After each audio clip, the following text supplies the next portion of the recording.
Dans cette capsule spéciale du podcast Le Bijou comme un bisou, je vous propose mes crushs joailliers de la 7e édition de Révélation, la Biennale internationale des métiers d'art et de la création organisée par Ateliers d'art de France.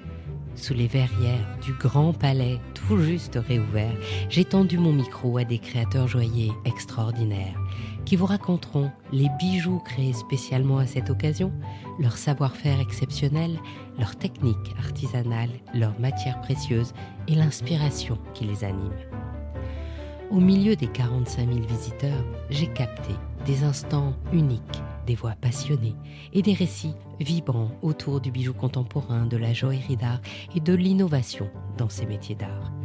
Je n'ai évidemment pas pu enregistrer tous les joailliers, mais dans cette capsule, je vous partage ma sélection précieuse et personnelle entre passion, création et émotion.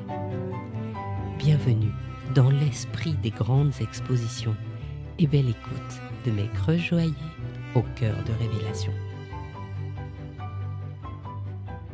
Donc je suis Bénédicte Aichelet, joaillier contemporain, installé dans le sud de la France à Uzès, dans mon atelier, avec une boutique sur place, à Paris et à Bruxelles également, au Sablon. Mon bijou de prédilection, c'est la bague.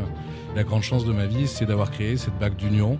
Donc il faut imaginer un cercle et un carré entrelacés qui font le même effort l'un vers l'autre. Ça leur permet de s'unir, ils restent libres mais indissociables.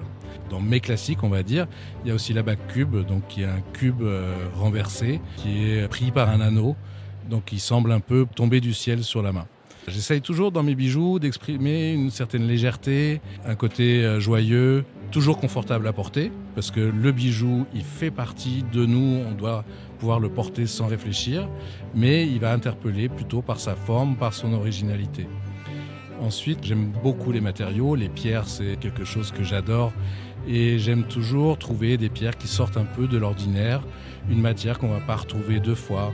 Là, j'ai montré une dernière bague qui est en titane avec un cristal de roche et des inclusions de gigalite. Cette matière, on la trouve tellement rarement, c'est chouette, qu'on ne va pas trouver deux fois. C'est quelque chose qui me plaît particulièrement. J'ai mis à profit la période du Covid pour expérimenter le rapport au tantal. Donc c'est un matériau qui est très dense, qui a la même densité que l'or quand il est à 18 carats, qui a cette particularité d'être déjà très sombre. Je l'ai choisi pour un contraste avec des pierres comme l'opale éventuellement, ou même le diamant blanc qui ressort très bien dessus. C'est un matériau qui est très sensuel parce qu'il a ce poids, il prend la température du corps immédiatement, donc très vite il fait corps avec nous-mêmes. Une fois de plus, ça prolonge ce confort qu'on a avec le bijou, qui pour moi est très important. Ensuite, toujours à la recherche de différents matériaux, j'ai créé beaucoup de pièces avec du titane. Il est intéressant pour des grands volumes, je trouve, parce que là, par la légèreté est un avantage. Et puis, cette multiplicité de couleurs qu'on peut prendre, un jeu subtil avec les pierres qu'on va sertir, faire des contrastes ou des harmonies. Là, dans les créations des bijoux en titane, c'était aussi l'idée un peu d'évoquer la plume de l'oiseau de feu et d'en avoir un petit fragment comme ça entre les mains, qui porte chance évidemment.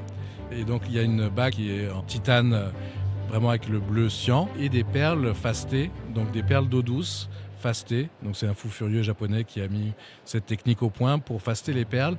Et ça offre une vision de la perle assez différente parce qu'on a l'impression qu'il y a un autre volume caché à l'intérieur de la perle. Il y a des petites facettes en plus qui vont réfléchir de la lumière. C'est inattendu et ça apporte quelque chose de joyeux et de sympa aussi. La dernière petite pièce solaire que j'ai créée, c'est le pendentif Nour, donc qui se décline en plein de couleurs différentes. Il faut s'imaginer un petit soleil avec un disque réversible de couleurs. Donc on a le lapis lazuli, la cornaline, la malachite, l'onyx et l'améthyste. Donc la Révélation, c'est un rendez-vous pour moi depuis longtemps.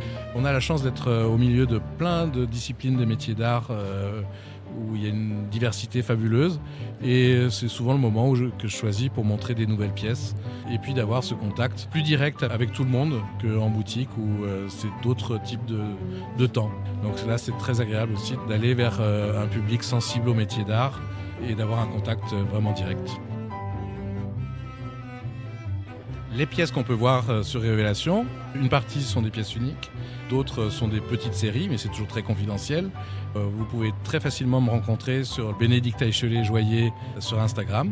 N'hésitez pas à laisser un message. Je suis Anne Desmarais de Joton et je donne une voix aux bijoux. Cette capsule spéciale comprend 9 épisodes autour de mes creux joailliers à Révélation. Pour continuer l'écoute, retrouvez-moi aussi sur mes 2 autres podcasts. Il était une fois le bijou, le podcast thématique de la joaillerie, et Brillante, le podcast des femmes qui font briller la joaillerie. Pour ne rien manquer de mes prochaines interviews, récits et découvertes, pensez à vous abonner aux 3 podcasts sur votre plateforme d'écoute préférée.